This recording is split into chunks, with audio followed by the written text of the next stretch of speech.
মানুষ কি অন্য গ্রহ থেকে আসা এলিয়েন, নাকি আমরা বসবাস করতেছি একটা কম্পিউটার সিমুলেশনে? কথা বলবো এই দুইটা কন্ট্রোভার্সিয়াল হাইপোথিসিস নিয়ে। Let's get started. আজকে প্রথম পর্বে আমরা শুধুমাত্র প্রথম প্রশ্নের উত্তর খোঁজার চেষ্টা করব। মানুষ কি আসলে ভিন্ন কোনো গ্রহ থেকে আসা এলিয়েন কিনা? তার আগে আমাদের বুঝতে হবে এলিয়েন জিনিসটা আসলে কি। মুভিতে, সায়েন্স ফিকশনে অথবা কার্টুনে যে আমরা বড় মাথাওয়ালা প্রাণীগুলোকে দেখি, কিছুটা আমাদের পিছনে ব্যাকগ্রাউন্ডে যে ভদ্রলোক আছে তার মতো। এলিয়েন যে সবসময় এরকম হতে হবে এমনটা কিন্তু না।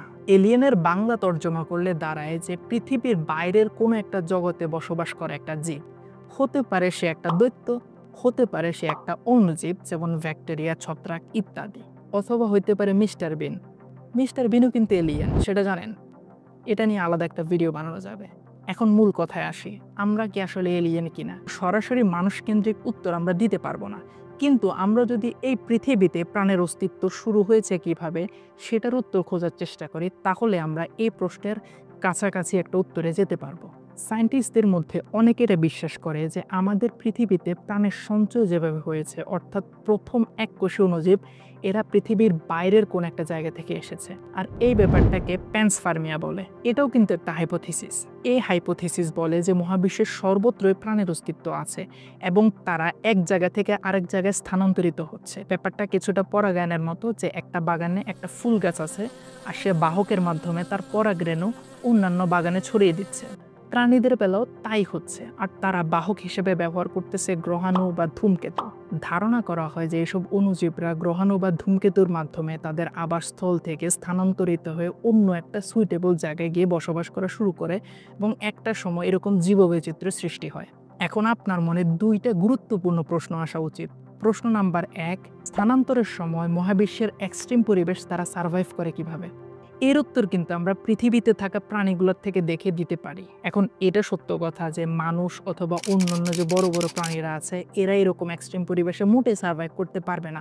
কিন্তু আমরা কথা বলতেছি অণুজীব নিয়ে। পৃথিবীতে এমন অনেক অণুজীবের অস্তিত্ব আছে, এরা এতটাই এক্সট্রিম পরিবেশে বসবাস করে যে মানুষ বা অন্যান্য বড় কোনো একটা প্রাণী সেখানে কয়েক সেকেন্ডও সার্ভাইভ করতে পারবে না। উদাহরণস্বরূপ আমরা বলতে পারি থার্মোফাইল ব্যাকটেরিয়া।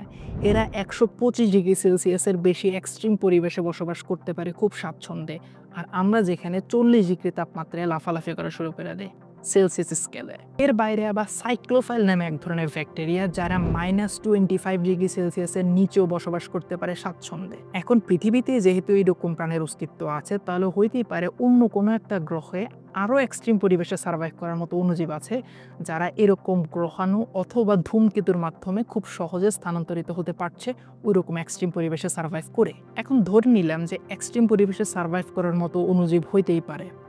এখন প্রশ্ন নাম্বার 2, আমরা ছাড়া কি প্রাণের অস্তিত্ব আছে? আছে।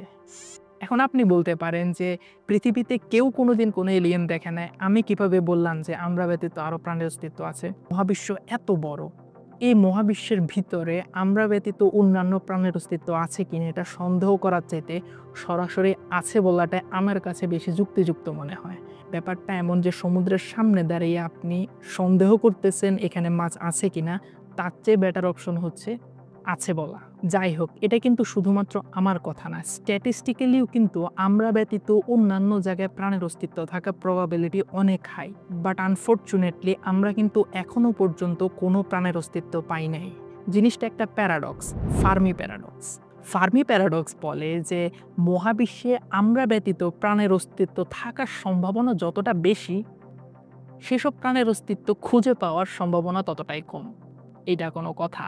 এখন প্রাণের অস্তিত্ব পাচ্ছি না মানে এই যে আমরা সরাসরি ডিক্লাইন করে দিব যে আসলে সেখানে কিছু নেই, জিনিসটা কিন্তু একদমই উচিত না। ব্যাপারটা কিছুটা আইএলটিএস পরীক্ষা ট্রু ফলস নট গিভেনের মতো।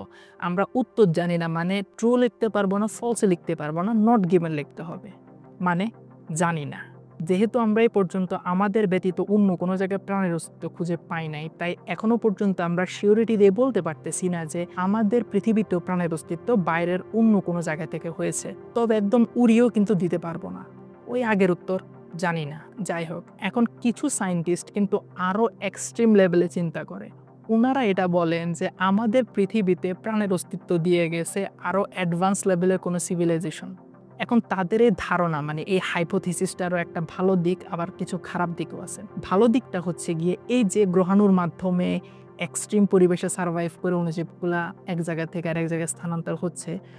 যদি একটা হায়ার লেভেলের সিভিলাইজেশন এখানে প্রাণের সঞ্চয় করে দিয়ে থাকে, তাহলে কিন্তু তারা এই অণুজীবগুলা প্রিজার্ভ করে নিয়ে আসছে। তাই তাদেরকে এক্সট্রিম পরিবেশ সার্ভাইভ করার সে ঝামেলা পোহাইতে হয় নাই। এখন কিছু সায়েন্টিস্ট আরও এক ধাপ আগে কথা বলে। ওনারা বলে যে এসব হায়ার সিভিলাইজেশনরা ইন্টেনশনালি পৃথিবীতে প্রাণের অস্তিত্ব নিয়ে আসে নাই। ওনারা আসলে এখানে গার্বেজ নিষ্কাশন করতে আসছিল, ময়লা ফেলতে আসছিল, আর আনইনটেনশনালি কিছু অণুজীব এখানে চলে আসছে, আর বছরের পর বছর এভলিউশনের মাধ্যমে এরকম একটা জীববৈচিত্র্যের সৃষ্টি হয়েছে। কিন্তু ব্যাপারটার একটা খারাপ দিকও আছে। চিন্তা করেন, একটা হায়ার সিভিলাইজেশন যদি আমাদের এখানে প্রাণের সঞ্চয় করে দিয়ে থাকে, তাহলে তার একটা নির্দিষ্ট সময় পর পর এসে আমরা কী অবস্থানে আছি সেটা দেখে যাওয়া উচিত। এখন আপনি বলতে পারেন যে যেহেতু তারা হায়ার সিভিলাইজেশন, তারা হয়তো বা আমাদের থেকে নিজেদেরকে লুকিয়ে রাখে। কিন্তু একটা এন্টায়ার সিভিলাইজেশনে কি এমন একজন ভালো মানুষ নাই যে এসে আমাদেরকে দেখা দিয়ে বলবে, এই তোমাদের তো গিনিপিগ হিসেবে ইউজ করতেছে, তোমরা প্রোটেস্ট করো না কেন? ব্যাপারটা সিলি মনে হলেও কিন্তু এটার একটা যুক্তি আছে, যে পুরো একটা এন্টায়ার সিভিলাইজেশন এরকম একটা সিক্রেট হিডেন করে রাখছে আমাদের থেকে, যে আমরা আজ পর্যন্ত এমন কোনো এলিয়েনের অস্তিত্ব পাই নাই।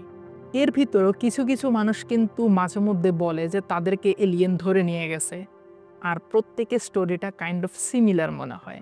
একটা ইউএফও আসছে, তাদেরকে উড়ে নিয়ে চলে গেছে, আর সেখানে তাদেরকে অজ্ঞান করে কিছু সায়েন্টিফিক এক্সপেরিমেন্ট করছে, আর তাদেরকে সেই মেমোরিটা ইরেজ করে পৃথিবীতে পাঠিয়ে দিছে।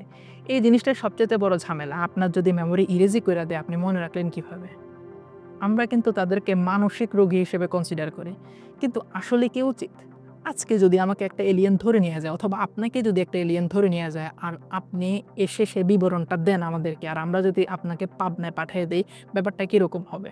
এখন সব কথার শেষ কথা, আমরা যদি জিনিসটাকে একসাথে একটা কনক্লুশনে নিয়ে আসি, এই ব্যাপারগুলোকে হাইপোথিসিস এই জন্যই বলে যে এখনো পর্যন্ত আমরা এটা ভুল বা সঠিক প্রমাণ করতে পারি নাই। যদি আমরা সেটাকে ভুল বা সঠিক প্রমাণ করতে পারতাম, তখনই সেটা একটা তত্ত্ব বা থিওরি হয়ে যেত, হাইপোথিসিস আর থাকতো না। তাই আমি এর সরাসরি কোনো একটা উত্তর দিতে পারবো না, আপনারাও দিতে পারবেন না। তারপরেও আপনাদের কাছে প্রশ্ন, আমরা কি ভিন্ন গ্রহ থেকে আসা এলিয়েন?